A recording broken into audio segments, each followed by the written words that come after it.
Hi, everyone. Thank you for joining and thank you for showing up on time. Welcome to the first event of the Great Decision Speaker Series for 2024. I'm pleased to have with me Brigadier General Chad Raduege. I will give a more detailed introduction to him first in a moment, but I wanted to start by reminding everyone that this is an event co-sponsored by the World Affairs Council of St. Louis, as well as UMSL Global. We are pleased to continue this cooperation moving forward and host these great speaker series. The World Affairs Council of St. Louis is a 501c3 nonprofit that relies on the generous support of its membership and donations to continue existing. So please consider becoming a member, either through yourself or as an institution. With that said, let me introduce General Raduege. The general has fairly recently retired from active duty and has an extensive resume inside and outside the armed services in international cyber and IT executive experience. He has won numerous awards, which I will briefly go over high level. He has received, well, I lost that. Apologies, General. Received numerous commendations, numerous awards for his service, and has been in charge as the Chief Information Officer at U.S. European Command of ensuring network security across basically the NATO area, as a quick summary, and all of the various service members there. With that, I will turn it over to you, General, to talk about NATO's future and the importance of that alliance moving forward. Thank you. All right. Well, Professor Bagwell, thank you very much for the kind introduction. It is a pleasure to join all of you. This is a fantastic speaker series, and I understand this is the first one of 2024, so Happy New Year to you all. I look forward to sharing some thoughts. More importantly, I look forward to some dialogue back and forth of hearing what's on your mind. As I hear about this collaboration between the university and the World Affairs Council of St. Louis, what a phenomenal discussion and group of professionals to come together and think about our future together. And so I'm thrilled to be here. So Stephen, thank you so much for the introduction and for helping moderate this. Let me offer a couple of thanks up front as well to Liana. Thank you so much for the kind invitation. It has been a pleasure to know you and your husband, and I hope that we get a chance to meet in person one of these days. But thanks for what you do as well. And then I think we've got a fantastic support staff that is behind the scenes, but making all of this happen. So to Bob, Seth, and Lila, thanks for the role that you play. It's a pleasure working with all of you. You've made this very seamless. Okay, so to my friends here in St. Louis, I'm talking from Tulsa, Oklahoma, but let me tell you that I spent some time growing up on the Illinois side of St. Louis, in Fairview Heights, Illinois, and I am a lifelong Cardinals fan. And so after a year of disappointment on the diamond, let's just say there's complete optimism as we get ready to go in the spring training, and go Cards. So with that, I look forward to sharing some thoughts with you today. As I'm thinking about the future of NATO, I thought I would frame my conversation and just give you a little perspective from the beginning. First of all, I have worked with NATO for most of my 29-year military career. But that is to say that I have spent time with NATO, but not an enormous amount of time. I deployed as a young lieutenant in the mid-90s to Bosnia, where I was part of the NATO framework. It was part of a NATO mission. I worked directly with and alongside German, Italian, and French officers as we were executing a very hectic war that NATO was front and center for. And so I had some immediate presence there and some immediate involvement. Now, the last 2 years of my 29-year career, as Professor Bagwell indicated, I spent some time working for Headquarters European Command in Stuttgart, Germany. In that capacity, and I'll go into the nuances of this, I was not a member of NATO. However, I worked alongside NATO for those 2 years. More importantly, I had a bird's eye view and a front row seat to see the NATO interactions that took place between my boss and the NATO leadership. And so it was a phenomenal experience. And many of my comments are framed in that mindset of what I got to see for the last 2 years. And so by way of a course of a pathway of what we're going to talk about today, I'd like to just offer a little bit of a baseline on my perspective of NATO. I'll call it a NATO 101. Then I'd like to offer just some views on the ongoing crisis right now that we know as the Ukraine-Russia war. I got to see a lot. I was certainly on the front lines of that conflict for 18 months. And so I have some very real reflections of what I got to see. And finally, I'm going to conclude with, I think, kind of the purpose of today's panel, which is to think about the future of NATO. And hopefully I'll offer some comments that will inspire some dialogue and some questions and perhaps some pushback. And let's just see where we go from there. But anyway, that's the framework for today. So let me start with just some NATO 101. Many of you should be aware or are aware that NATO was born out of World War II.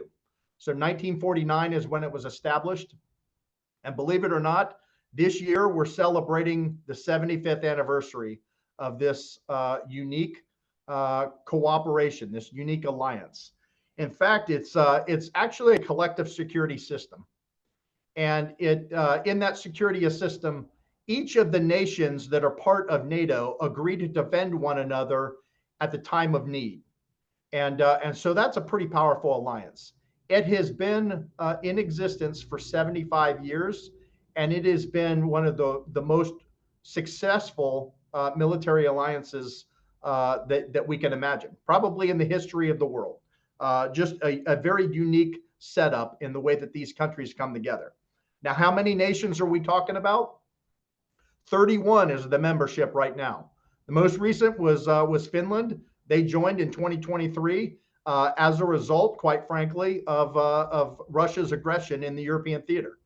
Now, we are on the verge of bringing on Sweden as member number 32. That is caught up in a little bit of the dynamics right now, and we can talk about that. But a very, very established and elite group of 31, soon to be 32 nations that cooperate very well together. They are led by a political leader known as the Secretary General. That is a rotating position that the nations nominate, and then the nations elect who will be the Secretary General. That position is unique and has a bird's eye view of interactions around the world and thinking about the strategic vision and direction for NATO moving forward. On the military side, there is an operational commander known as the Supreme Allied Commander of Europe, or SACEUR. Now, in the 75 years of NATO, this position has predominantly gone to a U.S. general officer. So the current SACEUR is Army General Chris Cavoli. General Cavoli, in his SACEUR role, has two important hats that he wears. So on the one side, he is the Supreme Allied Commander of Europe, so SACEUR. He sits in Mons, Belgium, at the NATO headquarters there, and directs military forces operationally around the NATO alliance. All of the nations contribute service members to that organization, and he has a NATO staff. And so it is made up of every nation and a normal military command structure. Now, General Cavoli also wears a second hat, and he is a U.S. commander of European Command. And so in that role and that hat that he wore, that's where I served directly for General Cavoli. And so my headquarters at EUCOM was down in Stuttgart, Germany, as I said. We got to see and interact with General Cavoli, most notably over Zoom calls, kind of like this, or secure methods of bringing him online. He traveled a lot. We typically saw him in Germany a couple of times. And many times we would take the EUCOM staff and go up to Mons, Belgium to interface not only with General Cavoli and his two hats, but also our counterparts. And so on a daily basis, I worked for and worked with a German two-star that was the director of communications on the NATO side. And so just a little bit of dynamics and a little bit of level setting on what the NATO command structure is all about. Let me offer just some thoughts on Ukraine, because this has been the most impactful last 18 months of my career was in the middle of this. Here we are in 2020, in February of 2024 at almost the 2-year anniversary. As I reflect back, I was on stage about a year ago, right at the 1-year point, and I offered some comments. And I think as I've reread these comments from President Biden, that these comments are very real today. So let me just offer this. 1 year ago, and so now 2 years ago, the world was bracing for the fall of Kyiv. I can report Kyiv stands strong, Kyiv stands proud, and it stands tall, and most importantly, it stands free.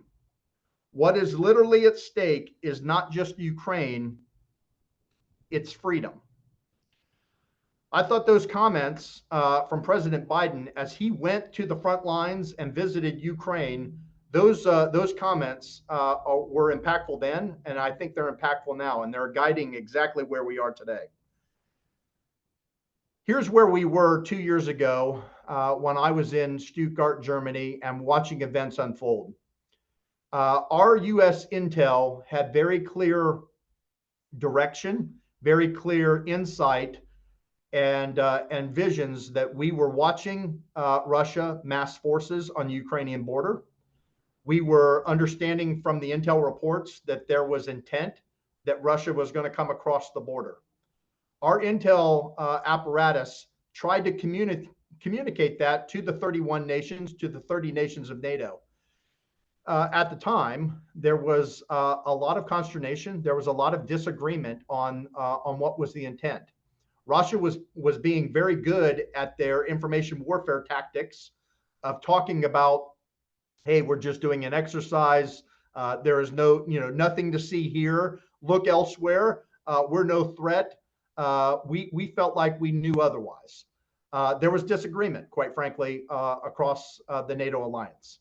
And then in February of 2022, we watched Russia come across the border.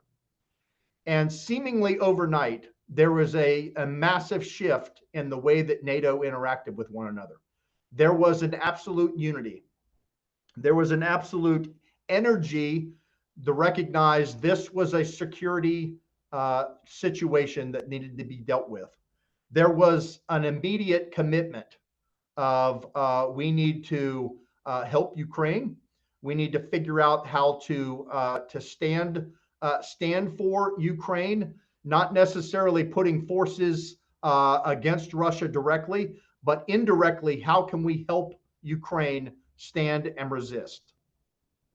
Interestingly, our intel apparatus garnered enormous trust seemingly overnight as well. All of a sudden, the things that we had been saying for the months leading up to the invasion actually came to fruition. And so there was an enormous trust that took place immediately in the U.S. intel apparatus. As I've looked at what has taken place over the last 2 years, it's very interesting to note there are two things that have really emerged out of this Ukraine-Russia war. The first is the power of information. And so it's not only the information sharing between nations, it's the securing of information. It's the deconstruction of the information operations that are being played out. You know, what does Russia say on the news versus what is reality? And so information has been a huge implication for this conflict. The other one is the power of logistics. And so I have an example for the power of logistics. I got to see this build and then operate at this amazing speed to deliver lethal and non-lethal aid into Ukraine. And so we called it the IDCC, the International Donor Coordination Center. This was headquartered in Germany. It was led by a British one-star, and we had 22 different nations that contributed logisticians to this operations floor. 22 different nations sharing information, working on a common database, working in support of the NATO alliance to coordinate that lethal and non-lethal aid delivery into Ukraine. Now, what's interesting is as we've watched what has taken place in the world, there were actually 50 different nations that made contributions to Ukraine. And so this IDCC, this coordination center, had the really tough task of taking all of those contributions and then figuring out the timing, the tempo, and the route that they were going to get those into Ukraine at the time of need. And so that was a massive employment, and logistics was at the forefront of that, and it was phenomenal watch. Okay, I'd like to shift a little bit and just stay on the theme of Ukraine, but offer 5 very high-level thoughts of what I've seen in Ukraine and what I think will guide the future of NATO discussion here at the end. So the first lesson from Ukraine is what I would call the lesson in inspiration. The men and women of Ukraine have been just unbelievable in their national unity, in their national pride. If you can remember, ladies and gentlemen, the way our nation felt post 9/11, the commitment, the unity, the purpose of defense, that has taken place for the last 2 years in Ukraine. Men and women across the world did not think that Ukraine was going to be able to withstand the mighty Russian army. Yet here they are 2 years later, and they are not only surviving, but they're thriving, quite frankly. And so it is a lesson in inspiration. The men and women of Ukraine have shown the world true patriotism. Lesson number 2 is one of what I call innovation. If you can imagine 50 nations donating lethal and non-lethal aid to you, and it's all coming in at random places and random times, and you have to figure out how to make that fit together. What does the interoperability look like on that? You have rifles that have different size bullets. You have tanks. You have Patriot systems. You have all of these things that have different specifications from each country. And somehow the men and women of Ukraine have figured out innovatively how to code all this together. And it really is coding. They have gotten into the framework of each of the systems, into the source code, and they have figured out how to change that and work on it so that it's interoperable, and so that those 50 nations' contributions become one. And so that has been a lesson in innovation. And I think that it's something that we can all learn from. And it's something that as we move forward and we start having conversations with Ukraine, understanding what did you do to make those systems work as well as they are today? What did you do to survive 2 years plus as you have withstood the continuous batter from Russia? So a lesson in innovation. The third lesson is, because of NATO, Russia is facing 55% of the world's economy. The NATO alliance, with 31 nations growing to 32, when you add up all of our GDP, we're 55% of the world's economy. And so that is a tall task for Russia. And as a result, I don't think they're seeing the results that they had hoped for.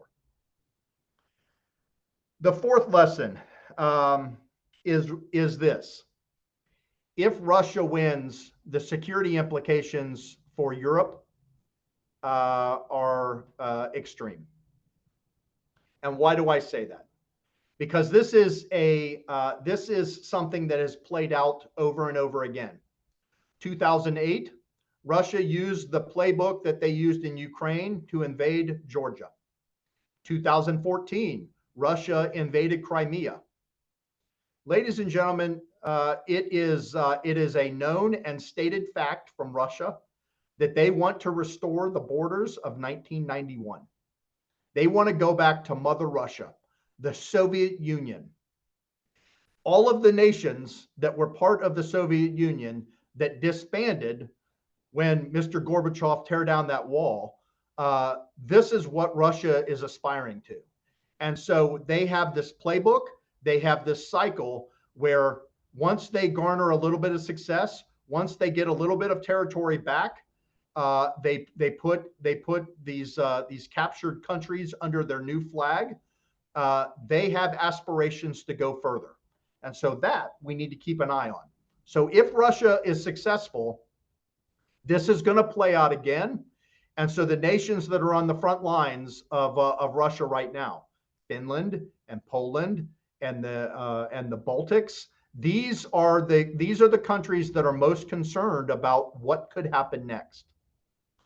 The fifth and final feedback that I would offer by way of Ukraine would be this.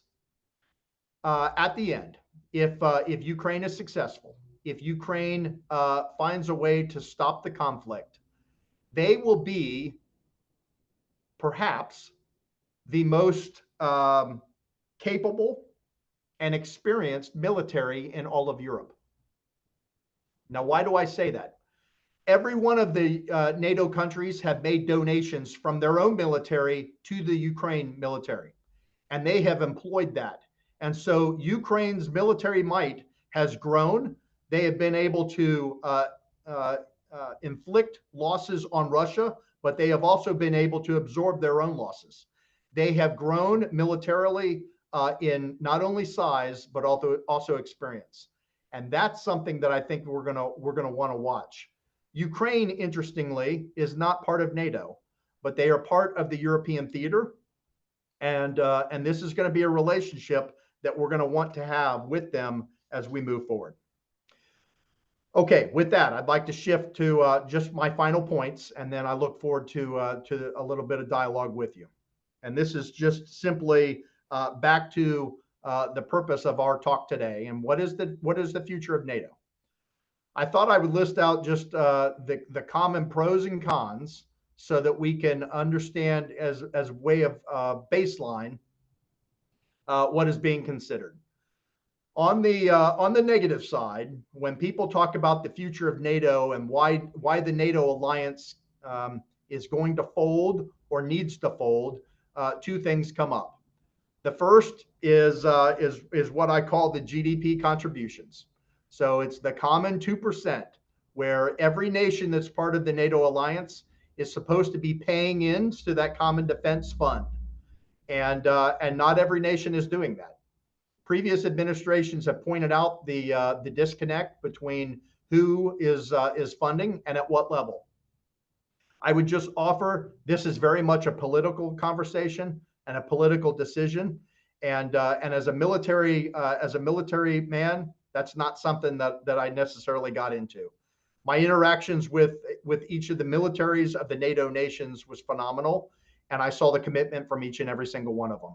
So when we start talking about the money and who's paying and who's not, it's a political decision that our political leaders are quite frankly having. The second major disadvantage that you often hear about when we start talking about NATO is how slow they are. The bureaucratic effect, the fact that any decision requires unanimous vote. So there are big conference room tables in Mons and in Brussels where 31 nations come together and they talk about a topic. And if a single nation says that's not something that we're interested in right now, it gets put on the side burner. And so at times, NATO has been cautioned and has been revealed as very slow, bureaucratic, and slow to respond. And so something to consider. Now, on the pro side, so what are the benefits of NATO? Well, one I kind of talked about, 55% of the world's economy. So you have deterrence, you have unity with that. You have a massive population. You have military might beyond all capacity right now. It's remarkable what the NATO alliance can bring to bear. We have a command structure. We have 75 years of tradition and policies and protocols, and we know the way to work with one another. And so there is absolute unity when you get that vote, that unanimous vote, and you determine that you're going to move out. The NATO alliance is really, really strong. So point there. An example, quite frankly, is one of adaptability. So if you remember a year ago, we were, just a year into the conflict. Russia was starting to turn off oil supplies and blow up pipelines, and there was a great threat all across the European theater of an energy crisis that was looming. Weather predictions were that it was going to be really, really cold in Europe, and the energy constraints were there. They were talking about no oil and no gas and supply chains that were going to be impacted. This hit near and dear to me. I was living in Europe, but I lived on a military installation, and we have pretty good capabilities. My son and daughter-in-law live on the economy in Germany, and for them it was very real. Weekends, I would talk to my son, and he was out cutting firewood in case they did not have heat in their home. This was taking place all across Europe, but it didn't make big news. It made news at the beginning because we were talking about the looming energy crisis in Europe. But the way that NATO responded, because they got the unanimous vote, because they were adaptable, because they were able to hit this fast and hard, there was no energy crisis, quite frankly. They were able to put alternative mechanisms in place, alternative paths, and that looming energy crisis just kind of fizzled out, thankfully. And so that's an example of when you do get the vote from NATO, they are very responsive, and because of that unity, they can make very fast pivots and get the funding and the unity of action and the unity of purpose very clear. So that's a little bit of pros and cons. Let me conclude with this, just 3 points. What do I think the future of NATO is? I will tell you, on a daily basis, I concluded every one of my speeches with the motto of NATO, which is stronger together. My belief is that NATO needs the United States. We are the big boy in the room. When the United States brings an issue to the attention of the NATO alliance, through our military channels, through our political channels, our voice is recognized and appreciated. At the same time, the United States, quite frankly, needs NATO. We need the power of the 30 other nations that come together for democracy and for freedom and for common purpose and vision. And when we can have a conversation about what the future holds, and we can have, quite frankly, shared lessons and shared perspectives, this comes back to a diversity of thought. when we can have that diversity of thought, we can solve big things together. And so NATO needs the United States, but the United States also needs NATO. My second point, Europe right now is fragile, and quite frankly, it's fading. When you look at all of the demographics, population is on the decline, and at the same time, the population is on the decline. Infrastructure is aging, and the threats to the European theater are escalating. You have not only what's going on with a very aggressive Russia right now, but you have the growth of China, and you have proximity to the Middle East. And as we have seen since October, the Middle East continues to be a powder keg. And often the people that are affected in the Middle East come into the European theater and become a challenge for the NATO alliance. And so in a fragile and fading European market, the future of NATO is one that we can solve problems together. And the 75 years of history, I think, will drive the conversation. My third and final point about the future of NATO is one that is a little bit of a challenge. And it's a little bit of a dilemma.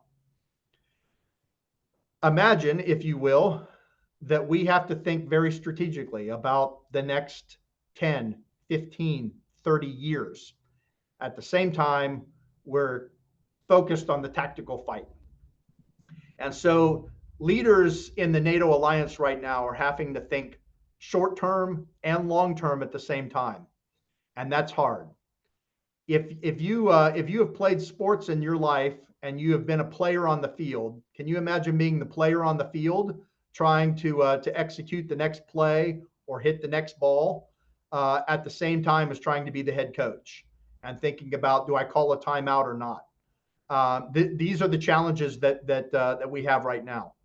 But because of the NATO command structure and the way that it's organized and the way that it's pulled together, the history of 75 years of coming together and having these conversations, the organizational structure, I think NATO is well suited to dealing with this. They have strategic thinkers. They have tactical operators that are able to coalesce together and work side by side. And so that, ladies and gentlemen, is where I think maybe the future of NATO is going as we move forward. And with that, I'm going to conclude my kind of opening comments. But I look forward to your dialogue, your questions, your comments, and let's see where we go from here. So, Professor Bagwell, I'm going to turn it back over to you or Lila and see what questions have come in, if any.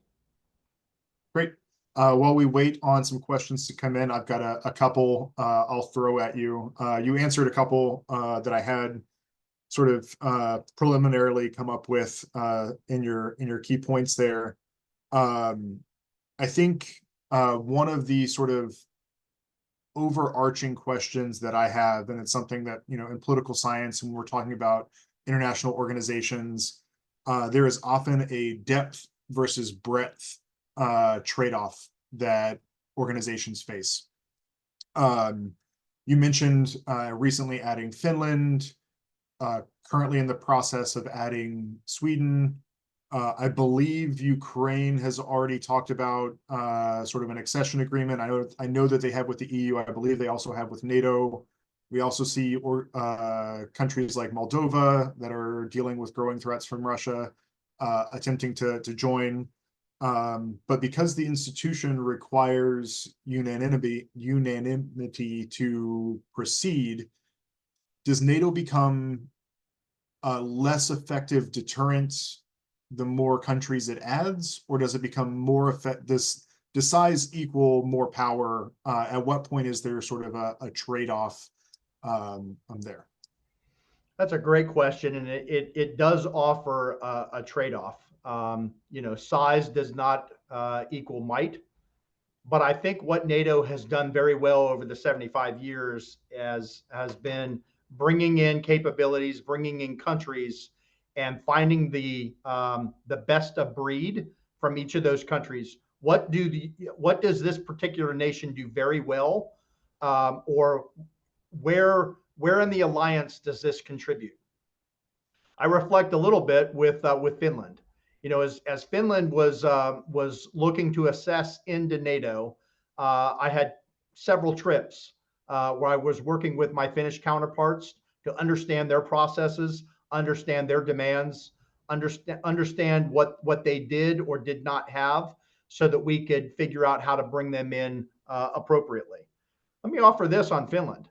Do you know over the course of 800 years, they have fought 33 wars with Russia? 33 wars in 800 years. They have a shared 1.3 thousand kilometer border, shared border with Russia.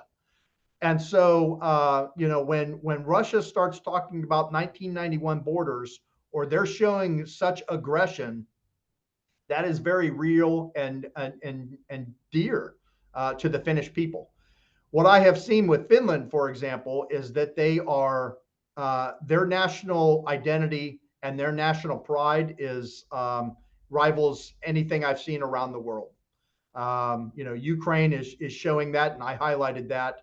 But the Finnish people, there is a national unity that I've not seen before. It just makes you proud interfacing with them. They are also super focused because of those 33 wars, because of that shared border. They absolutely are vigilant every single day in the way that they think about the threat, the way that they think about, you are a citizen soldier, you are serving in the military, but now you have retired, but you still have a role in the common defense of Finland. And so that is really phenomenal to see. They also are uber aggressive. They do not wait. There is no bureaucracy that I've seen in Finland. They make a decision and they move out. They fail fast. They learn. They recover. It is very much an entrepreneurial spirit where they are making rapid decisions and getting better every single day. That mentality, I think, fits very well in the NATO alliance because it will be a little disruptive, and disruption is good. And so your point of the depth and breadth is very well taken. Size matters, but the structure associated with that matters as well. I think what has been really neat to see over the last 2 years, and much to Russia's demise and their frustration, is that the NATO alliance has become super focused as well. And so I described the NATO unity that has jump-started a whole bunch of conversations. Are we organized appropriately? Do we have command headquarters at the right locations? Do we have interoperability between all of the nations by way of communication systems? Are the logistics, routes, and networks understood and protected? And could we respond? What would happen if Russia came in here? What would happen if Russia did this? The NATO alliance thinks about that on a daily basis now. And so I think over the last 2 years, the vigilance has just gone off the charts. They have become uber focused on understanding the threat and seeing, you know, how the alliance can respond. So thanks for that great question. Thank you for that very thoughtful answer. I'm going to combine a couple of questions into one from Amir, William McAllister, and William Fogarty. Thank you, the three of you, for your questions. They would like you to, I guess, explain a little bit or muse on a bit sort of the political side of this, where you have some NATO skeptic politicians, certainly in the US, but outside of the US context, in Hungary and, you know, potentially, depending on how elections go, in other countries in NATO and in the European theater as well. What kind of a threat does that pose to NATO? And then if a country wanted to withdraw from NATO, what would that process look like? Great question. One that I was seeing play out on a daily basis. This is going to be an interesting year coming up in the European theater. We have the Summer Olympics that are coming up in the summer in Paris, and then more importantly, on the U.S. side, but certainly will be impactful to NATO, is what happens on the U.S. Presidential election. And so that's some of the politics that I think you're kind of getting at, of how do we as the United States look at the NATO alliance. Um, I think what we have seen play out over the course of 75 years is there are ebbs and flows in the warming or the cooling of the relationships. I think right now the relationship is very strong. But how will that play out? I don't really know. On the NATO side, the broader NATO side, some of the other countries that are going through their own national elections and their own ebbs and flows of cooling and warming to this NATO alliance. That's an interesting one to watch as well. I think very much like our national elections, each of the political plays that the nations have, or the views that they have, or the experiences that they've had, evaluate what happens with the NATO alliance. Beyond just some backroom chatter and some perhaps Friday night discussions around the table, we have not seen anything, at least in my time, we have not seen anything of someone formally coming in saying, you know what, I'm tired of NATO and we want to leave. There were thoughts, there were indicators, but I haven't seen anything formalized in that role. What I will say, and as Sweden is witnessing today, is because of that unanimous vote mandate, sometimes things can get held up. And so Sweden in particular asked for acceptance into or accession in the NATO the same time as Finland. Finland's vote went through pretty quick. Sweden's not so much. But I think a lot of that is politics. And as a military guy, I have just always tried to stay neutral and not nonpartisan, and just let politicians be politicians. And I put my head down and put my military focus on, and work with those countries. I will conclude my response with this. On the military side, with every nation that has politically offered concern about NATO, on the military side, the relationship has been phenomenal. I have traveled to many of the NATO nations, not all, but most, and every single conversation is one about militarily, NATO is the right thing for the security of the European theater, and quite frankly, the framework for security in the world. Excellent. Thank you so much for that response. I'm going to modify another one of the questions from the chat. From Pat Sheehan, said that the threat of Russia seemed to have been eliminated at the end of the Cold War, or at least significantly reduced. And at the same time, you saw NATO shift from just being prepared to combat the USSR to more of a counterterrorism type focus. How is NATO, or one, what happened to make Russia such a threat again?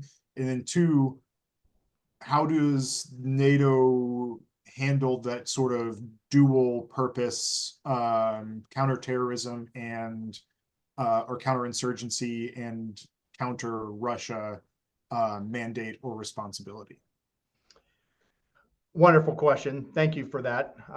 What I would offer is that while Russia seemed to quiet down at the end of the Cold War, the reality is that they were breeding the next round of leaders. And Putin was one of those leaders that had taken the experience of what he saw as a young KGB officer, and the way that Mother Russia or the Soviet Union was organized and respected around the world, and then saw that kind of fall apart. And so there became this underground movement where Russia was, kind of licking their wounds a little bit, recognizing that there was a strategic play that they were going to bolster. That meant preparing, that meant organizing, that meant revitalizing their military, that meant putting together some plans. As I kind of alluded to, things have been quiet. However, they've not been quiet. Georgia, Crimea, Ukraine have all taken place in this new Russian aggression to restore 1991 borders. And so I don't think that Russia completely went away. I think they just quieted down for a little bit and went out of the spotlight and said, we're gonna study and we're gonna come back for the final or the midterm with a whole bunch of knowledge acquired. With your question about the NATO framework and the way that we're thinking about the way that we organize, I think there have been some realities over the last several decades where the evolution of battle has taken place. The old Cold War structure went away, but then there was this disbanded effort and terrorism that grew up all over the globe.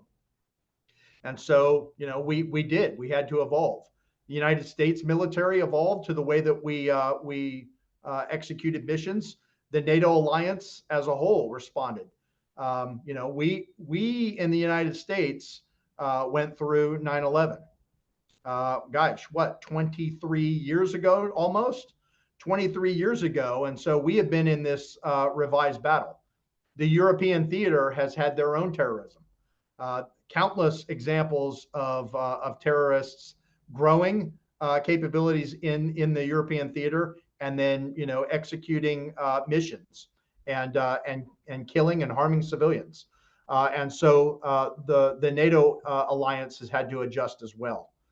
What I can tell you over the last 2 years is a renewed focus from the NATO alliance to think about not security cooperation, but warfighting capabilities. And so that has meant a military organization. That has meant a review of the entire command and control environment in the NATO alliance. Where do we have headquarters? Where do we have fielded forces? How do we have quick response capabilities? How do we have strategic capabilities? And we have done a complete review of that. With Finland's accession in, with Sweden potentially coming in as well, the NATO alliance is looking at how do we structure regionally across the European theater.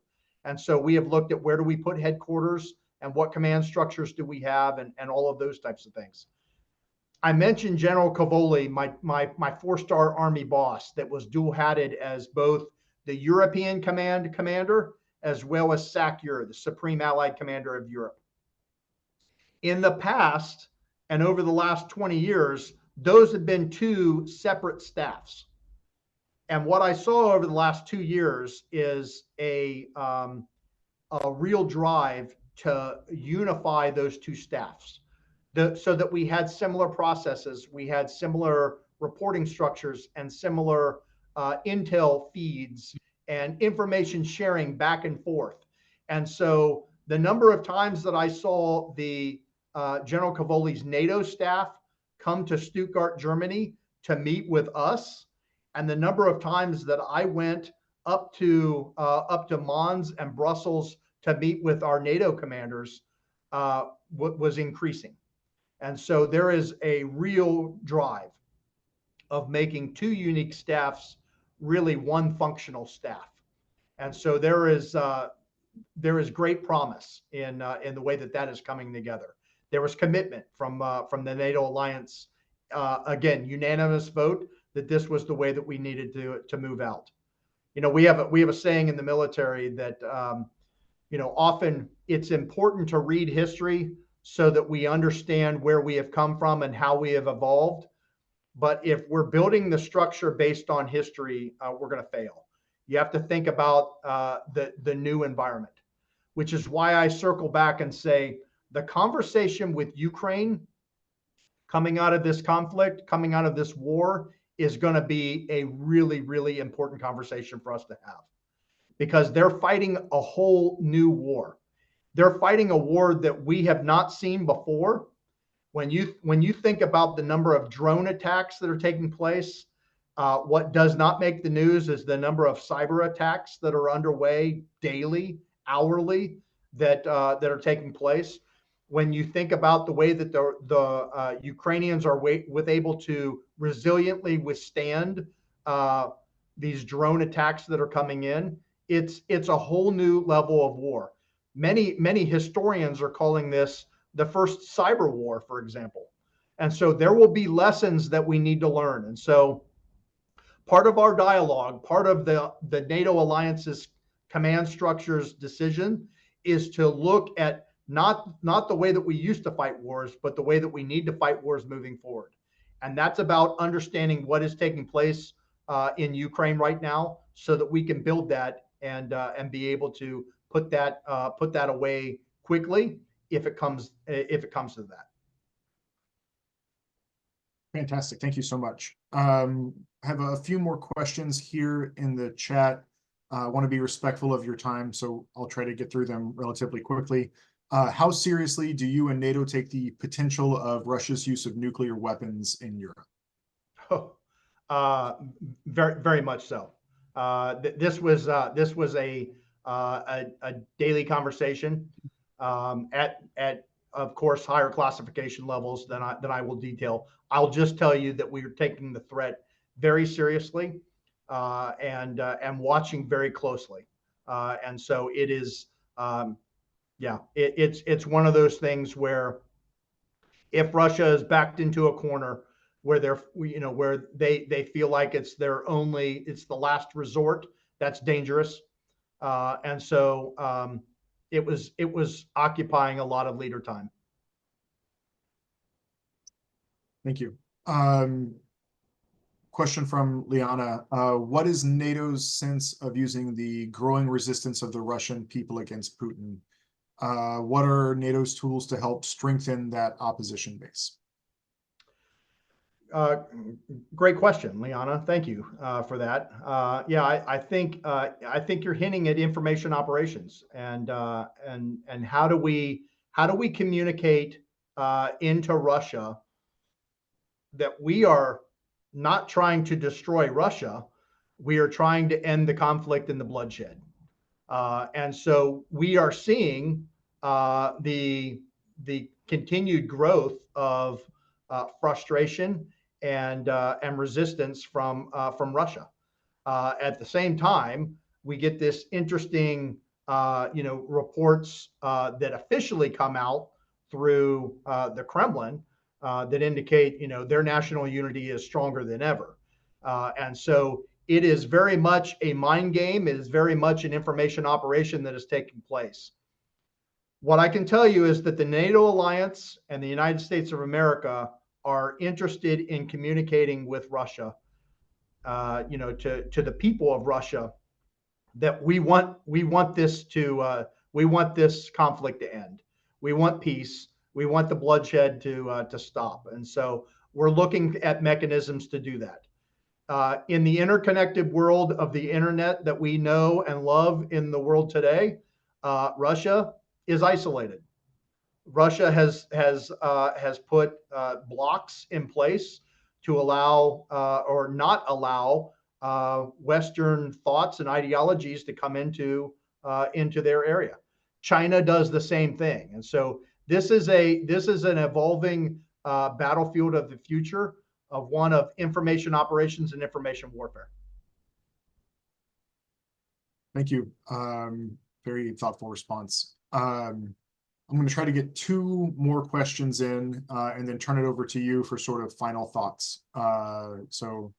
There is some growing instability in Central Asia, which is in or adjacent to NATO's theater, certainly, and particularly when it spills over into Europe, either through a refugee crisis or enhanced migration or other forms of sort of human security issues. What is the current perception of instability in that region, and what role do you think that will play in the next decade in NATO's future planning? Yeah, it's certainly being watched very closely. The instability that is there in Central Asia. We're watching that in the United States. We're watching that in NATO. The European theater has been on the receiving end of many of those immigrants that have come in, and it has created disruption and turmoil at times in the European theater. And so I think there's a way that we need to think about how do we deal with this. I think for our part in the United States, we have tried to look strategically at how do we look at the problem, and then what sort of structure do we need to put in place. And so one, for example, that has just kind of come online is this thing that we call AUKUS. So this is Australia, the UK, and the United States all coming together in a NATO-like framework where we will have more deliberate cooperation, that we will be able to look at different problems that are outside of the European theater.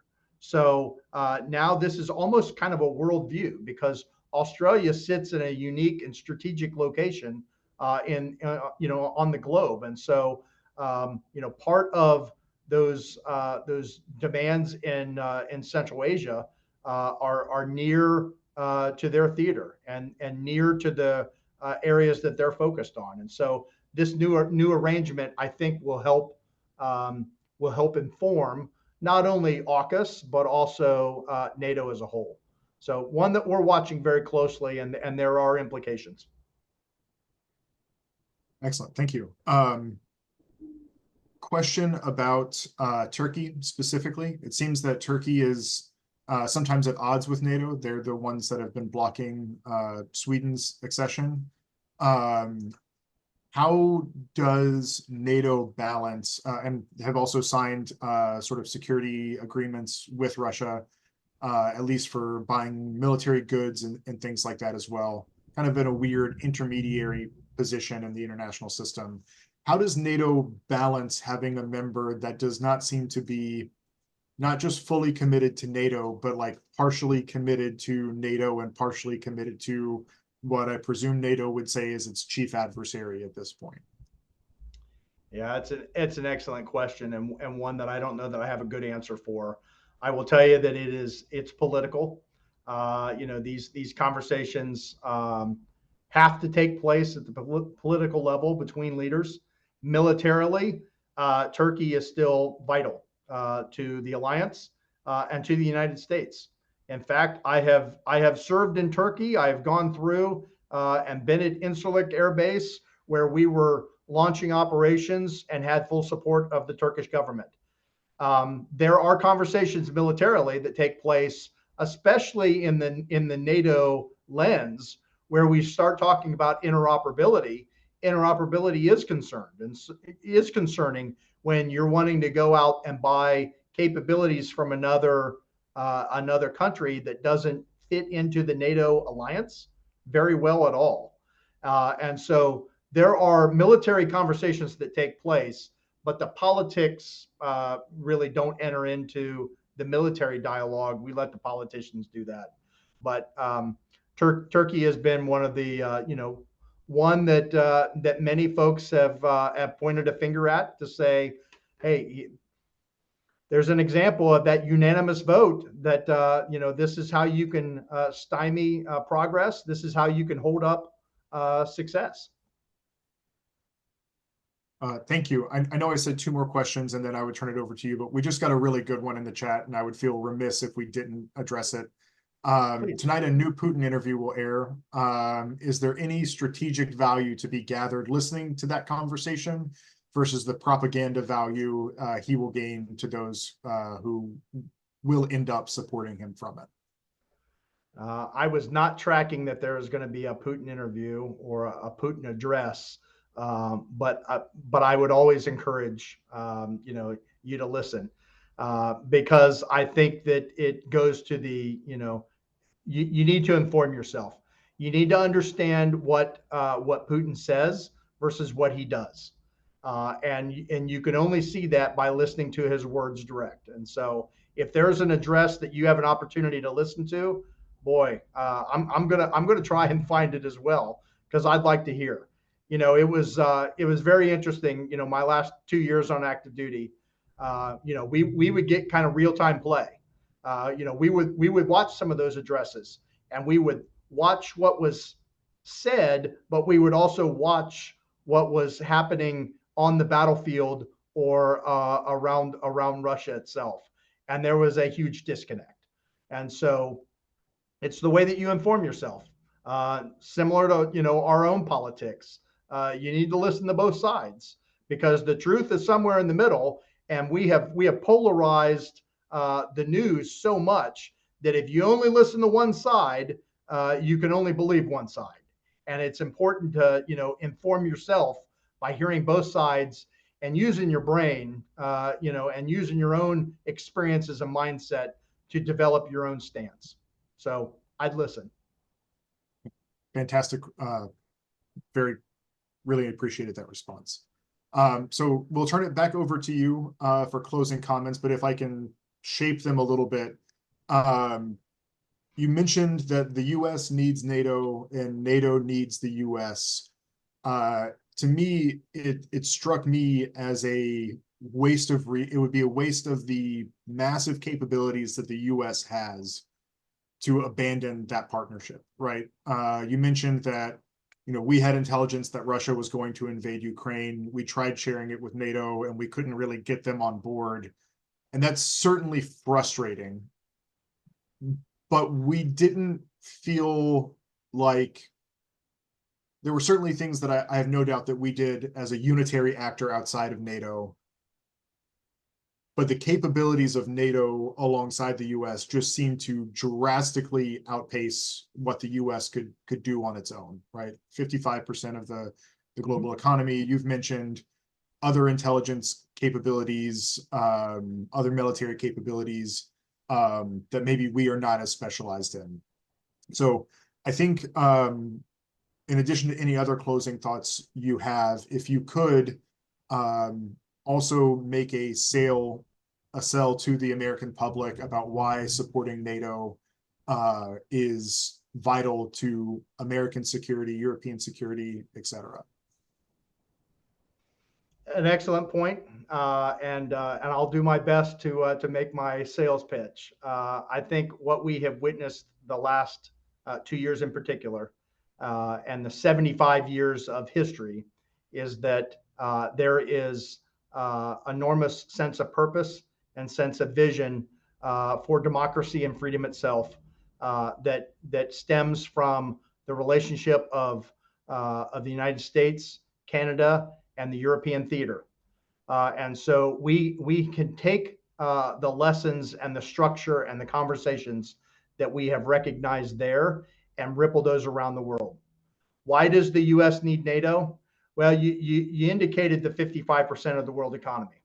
At the same time that all of this is going on, now the eyes of America are on the Middle East as well, as we're watching what's taking place in the Gaza Strip with Israel and others. That is an enormous concern. If we look to the east and see what's going on in China and the huge plays that are going on from China right now. There was a great question about what happened to Russia post 1991 and the Cold War. Did they go into hiding? Well, China is very much, taking advantage of the limelight not necessarily being placed on them right now to make some huge power plays around the globe. They are buying up the entire African continent.